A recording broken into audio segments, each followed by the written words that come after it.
আপনারা সমাজে ন্যায় বিচার ও আইনের শাসন প্রতিষ্ঠায় এক গুরুত্বপূর্ণ পরিবর্তনের সৈনিক। আপনার আইনের প্রতি অবিচল আস্থা ও দেশের নাগরিকদের প্রতি দায়িত্ব ও জবাবদিহিতাই হবে আপনাদের কর্মের মূল ভিত্তি। মনে রাখবেন, আইনের চোখে সবাই সমান, সেটি হোক কোনো রাজনৈতিক কর্মী বা প্রান্তিক কৃষক। বর্তমান সরকারের প্রধান অগ্রাধিকার হচ্ছে আইন শৃঙ্খলা পরিস্থিতি নিয়ন্ত্রণের মাধ্যমে জনমনে স্বস্তি প্রদান করা ও দেশে শান্তি প্রতিষ্ঠা করা।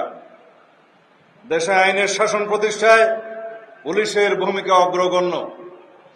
ফ্যাসিবাদী সরকারের আমলে অন্যান্য সকল প্রতিষ্ঠানের ন্যায় পুলিশ বাহিনীও ক্ষতিগ্রস্ত হয়েছে প্রতিষ্ঠান হিসেবে।